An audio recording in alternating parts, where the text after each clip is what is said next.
Perception वाला। उसमें तो एक ये भी थ्योरी आ गई थी कि सेंटर से अतीक के रिश्ते ठीक ठाक हो गए थे। देखिए, अतीक को ये सारी चीजें कैसे आती, मिट्टी में मिला दूंगा और मर गया, हाँ, तो इससे एक परसेप्शन बनता है। जेल में जहां बैठा है सबसे सेफ, गया कहां से, यूपी से। अब यूपी में कौन बैठा है, योगी आदित्यनाथ। कौन, इतने बुलडोज हो गए, इतने एनकाउंटर में मारे गए जिसमें ज्यादातर मुस्लिम है। ऐसा नहीं कि हिंदू, विकास दुबे भी तो मारा गया, लेकिन विकास दुबे मारा जाएगा भाई, 8-9 पुलिस वालों को मार दिया उसने। एनकाउंटर होगा, भागेगा तो मारा ही जाएगा। लेकिन वो सबसे सुरक्षित कहां महसूस कर रहा था अपने आप को, गुजरात में। जब जब चुनाव होते थे, अतीक, जैसे राम रहीम अपनी फरलो लेके आ जाते हैं, वैसे अतीक भी बेल लेके आ जाता था, इलाहाबाद के आसपास घूमने लगता था, कानपुर से चुनाव लड़ने चला गया था अभी। और मैंने तारीफ थोड़े सॉफ्ट टोन भी देखी थी उनकी मैंने। ठीक, तो वो वहां जाते हैं, अतीक निकलता था, बेल मिलती थी उसको, जाता था वो वहां पे, तो उसको सुरक्षित वहां जो महसूस होता था। तो वो भी पॉलिटिकल कॉरिडोर्स में विस्परिंग जो है वो है कि हाँ भाई, शेल्टर कहीं ना कहीं से दिल्ली में किसी का उस पर है, जिसकी वजह से वो सुरक्षित महसूस करता है और चुनाव के दौरान फिर निकल आता है। एक चीज और है, अतीक की हत्या के महज 3 दिन पहले अतीक के करीबी बिल्डर्स, जमीनों के कामधाम देखने वाले सारे लोगों का ईडी और इनकम टैक्स की रेड हुई। व्हाट अ कोइंसिडेंस, कितना शानदार कोइंसिडेंस है कि सारी, अब अगर इस पर मैं निकालूं कैलकुलेशन या शुभांकर जी इस पर कैलकुलेशन निकालें, तो हो सकता है कि वहां से floppies, CDs, pen drive, computer, files, ये सब निकलवाई गई हो सकता है कुछ लोग एक्सपोज हो रहे हो सकता है सियासत में कुछ भी इत्तेफाक नहीं होता। अरे it's a thrilling and political thriller is a very nice. Politics में कुछ भी हो सकता है, लगता ही नहीं कि कुछ होगा, लेकिन होने को सब कुछ हो जाता है। आज अफजाल अंसारी ने मुख्तार अंसारी की जो बॉडी बरी कराई है, जो कब्र है, दफन कराई है, उसमें वो केमिकल लगवाया है कि आज से 30 साल बाद भी मुख्तार अंसारी का पोस्टमार्टम कराया जाएगा तो जांच वैसी की वैसी खरी निकलेगी, कहीं कोई जहर तो नहीं दे दिया गया। तो एक परसेप्शन मार्केट में ये भी तो है कि मुख्तार अंसारी को स्लो पॉइजनिंग की गई, धीमे धीमे करके उसको मारा गया। उसके ऑडियो रिकॉर्डिंग आती है कि भैया हम बीमार होते चले जा रहे हैं, अब हम खड़े नहीं हो पाएंगे। थ्योरी है, पर डॉक्टरी की रिपोर्ट देखेंगे तो मुख्तार अंसारी तो हार्ट अटैक से मरा है। तो फिर अफजाल अंसारी ने क्यों केमिकलाइज कराया उस बॉडी को, क्यों 25 साल 30 साल वो इंतजार करना चाहता, क्या करना चाहता है? तो इनके यहाँ चिराग जलाने वाला कोई नहीं है। कुछ रिट हैं, कुछ जांचें चल रही हैं, कल को कोई चीज बाहर निकल के आती है तो हो सकता है, जैसे सीबीआई ने प्रूव कर दिया था कि डॉक्टर सचान जो नरचम कैंट में जिन्होंने 12 जगह से आर्टरी काटी, फिर 4 फुट की बेल्ट से कमोड में बैठ के फांसी लगा ली, मतलब 12 जगह से ये सब जगह से काटी, और वो मरे नहीं। तो उन्होंने 4 फुट की बेल्ट खिड़की में बांधी, कमोड में बैठे और गर्दन ऐसे कर दी और मर गए। सीबीआई ने भी उसको प्रूव कर दिया कि साहब आत्महत्या हो गई। हम लोग, जिस मनोज राजन त्रिपाठी जिसने वो पूरा 10,000 का स्कैम खोला था, जिसमें 8 लोग मारे गए, 150 मंत्री, नेता, आईएएस सब अंदर जेल में चले गए, वो सचान के बारे में कहने लगे कि 2 सीएमओ की हत्या और 1 की आत्महत्या। अब उसकी बीवी ने फिर रिट कर दी है कि हम सीबीआई की रिपोर्ट को चैलेंज करते हैं। अब फिर आने लगा डॉक्टर सचान की हत्या। तो आज कोई आत्महत्या, कल फिर हत्या होगी, ये आने वाला कल बताएगा, क्योंकि 2 ही चीजें काम करती है।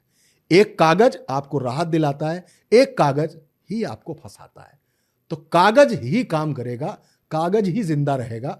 ये कागज जब तक जिंदा है, ये चैप्टर क्लोज नहीं होने जा रहा। मैंने इस किताब में एक चीज बता दूं बस, मैंने इस किताब में एक एंकर छोड़ा हुआ है, एक आर्क छोड़ा हुआ है कि गुड्डू मुस्लिम कहां है, बांग्लादेश। सर वो बांग्लादेश में ही निकला ना। ये किताब तो बहुत पहले आ गई है, अक्टूबर में आ गई थी, नवंबर में। गुड्डू मुस्लिम की लोकेशन तो अब निकली ना कि यहां के थ्रू वहां चला गया। तो क्या हुआ, गुड्डू मुस्लिम को क्यों आया गया? बोले उन 3 लड़कों का क्या होगा जो जेल में बंद है? तो कहता है भाग जाएंगे या किसी दिन मार दिए जाएंगे, फाइल क्लोज हो जाएगी। ये जो सवाल तैर रहे हैं, उन सवालों को भी मैंने आर्क दे के उसमें शामिल किया हुआ कि कल जब होगा तो फिर एक इन्वेस्टिगेटिव किताब लिखेंगे, फिर एक चीज लिखेंगे ताकि सच सामने आ सके। अब इसमें आपने मुख्तार का जिक्र किया, शायद आप मुख्तार पे भी किताब लिख रहे हैं आप?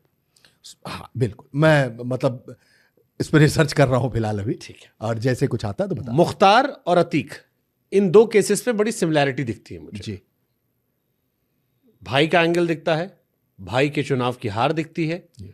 उसके बाद एक हत्याकांड होती है जिससे बीजेपी या बसपा का कनेक्शन होता है, उसके सालों बाद योगी आदित्यनाथ की सरकार आती है और फिर समय पलट जाता है। मुख्तार और अतीक में कितना कनेक्शन है कहानियों में? कृष्णानंद राय हत्याकांड, अफजाल अंसारी चुनाव हारना, राजू पाल, अशरफ अहमद का चुनाव हारना। अतीक गुंडा था, ओके। अतीक गुंडा था। अतीक के अंदर यह व्यवस्था नहीं थी कि वो मुसलमानों का भी खैर ख्वाह है। उसको जैसे एक बड़ी कार आई थी, मैं कार का नाम भूल गया हूं, मेरे ख्याल से BMW की S6 थी या जो भी थी गाड़ी, तो जैद उसका रिश्तेदार है, वो लेके आया वो गाड़ी। तो उसने कहा कि भैया लीजिए, ये पहली गाड़ी है इलाहाबाद की। बोले तुम चली हो वहाँ? हाँ। बोले साले अतीक पागल हैं, अबे पहली गाड़ी है तो अतीक की गाड़ी होगी। उस आदमी को 2 लाख रुपए 3 लाख रुपए पकड़ा दिए, नंगे पैर अपने घर से उसके घर तक भेजा पीछा करके कि पैदल जाओगे, ये महंगी गाड़ी चलाओगे अतीक के रहते हुए। अपने आदमी के लिए है वैसा। मदरसा कांड, मुस्लिम, और ऐसे बहुत सारे मुसलमानों को उसने तरस किया, इसीलिए उसका चुनाव हारना शुरू हुआ, जबकि उसने गद्दी बसवा दिए थे पर लोग नाराज थे। वो अतीक ना मुसलमानों का था ना हिंदुओं का था, वो केवल क्रिमिनल था, वो सिर्फ क्राइम करता था, गुंडा था, हत्यारा था वो। मुख्तार अंसारी, मैं मुख्तार अंसारी को कोई महिमा मंडन नहीं करने जा रहा हूं, लेकिन मुख्तार अंसारी जब हम गए वहां पे तो बहुत सारे हिंदू भी उसकी तारीफ करते हैं। उसकी एक रॉबिन हुड छवि है, लेकिन अतीक अहमद की रॉबिन हुड छवि नहीं थी। हां, मुख्तार अंसारी ज्यादा कोल्ड ब्लडेड था, प्लानर था बड़ा। तो मुख्तार अंसारी ने कृष्णानंद राय वाली हत्या हुई, उस हत्या में अपने गले की वोकल कॉर्ड का उसने सर्जरी करा ली, क्योंकि फोन पे जो बोल चुका था तो उसका वॉइस सैंपल मैच ना हो, इसलिए वोकल कॉर्ड की उसने सर्जरी करा ली मुख्तार ने, ताकि वॉइस सैंपल मैच ना हो, और अंततः वो वॉइस सैंपल मैच नहीं हुआ। ये मुख्तार अंसारी है, ये अफजाल अंसारी है। मालूम है मुख्तार अंसारी एक अलग किस्म का अपराधी है। खानदानी भी थे, खानदानी भी थे, खानदानी भी थे। नाना उनके भारत मेडल पा चुके हैं भारतीय सेना के लिए, और अच्छा खासा मेडल, बड़ा मेडल पा चुके हैं, बहुत। उनके यहाँ स्पोर्ट्समैन भी रहे, सब कुछ रहा। It doesn't mean Hamid Ansari ji vice president रहे, इनके पिताजी शायद कांग्रेस में थे लंबे समय, जितना मैंने पढ़ा था। हाँ बिल्कुल बिल्कुल, ये बिल्कुल सारी चीजें सही है। बेटा शूटिंग में रहा, तो हाँ मतलब उनका, ये अपने खानदान में पहले लोग थे जो अपराध में गए थे। मैं चंबल के एक डाकू का नाम भूल रहा हूँ, संभवतः मोहर सिंह नाम था। मोहर सिंह एनकाउंटर में मारा गया, लेकिन मोहर सिंह का बेटा जानते क्या करता है? क्या? वो पुलिस में इंस्पेक्टर है, और उसने भी बहुत सारे डाकुओं को एनकाउंटर में मारा। अरे, तो मैं ये बात मुख्तार अंसारी के लिए इसलिए कह रहा हूं, मैं इनके परिवार का जिक्र करते जी, कि उनके परिवार का मसला आ ही रहा है। बहुत अच्छा परिवार था, इसका मतलब नहीं कि मुख्तार अंसारी के सारे अपराध मुआफी के काबिल है।